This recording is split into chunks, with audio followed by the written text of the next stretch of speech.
পোনপ্ৰথমে আপোনালোকক মোৰ চেনেললৈ স্বাগতম জনাইছোঁ। আজি আপোনালোকে এবিধ বিশেষ শাক আমি সঘনে দেখি থকা এবিধ শাকৰ গুণগুণৰ বিষয়ে ক'ব বিচাৰিছোঁ। আমি হয়তো বহুতে জানো, তথাপিও আপোনালোক জনাব বিচাৰিছোঁ। এই শাকবিধ হ'ল জিলমিল শাক বা ফটুৱা শাক। এক বিভিন্ন ঠাইত বিভিন্ন নামেৰে হয়তো জানে। এই শাকবিধত যথেষ্ট পৰিমাণে লো আছে, পাৰা আছে, খনিজ লৱণ আছে, লগতে খাৰ আছে, যাৰ কাৰণে ই শৰীৰৰ আমাৰ বিভিন্ন সমস্যা সমাধানত সহায় কৰে। দেখাত সাধাৰণ যেন লাগিলেও ই এক বিশেষ ঔষধি গুণযুক্ত শাক হয়। এই জিলমিল শাকবিধ ই কিডনীৰ পাথৰ নাশ কৰাত সহায় কৰে, বিশেষভাৱে কোষ্ঠকাঠিন্যতা দূৰ কৰাত সহায় কৰে। যিকোনো পাথৰ ৰোগৰ কাৰণে ই উত্তম বুলি বিবেচনা কৰা হয়। তাৰ উপৰি কৃমিনাশক হিচাপে কাম কৰে।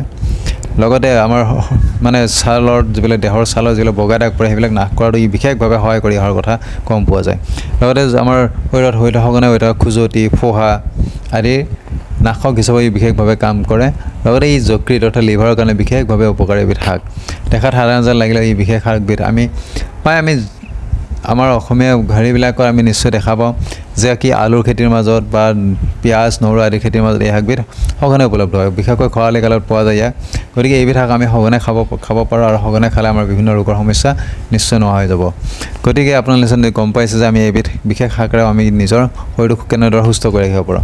আৰু এনেকুৱা ভিডিঅ'বোৰ আপোনালোকে পাই থাকিবৰ বাবে মোৰ চেনেলটি ছাবস্ক্ৰাইব কৰি ল'ব, লাইক কৰিব আৰু শ্বেয়াৰ কৰিবলৈ নাপাহৰিব। আৰু এই এনেকুৱা তথ্যবোৰ মই বিভিন্ন উৎসৰ পৰা সংগ্ৰহ কৰা, গতিকে নিশ্চয় আপোনালোকৰ উপকাৰ হ'ব বুলি আপোনালোক কৰিলোঁ, জনালোঁ।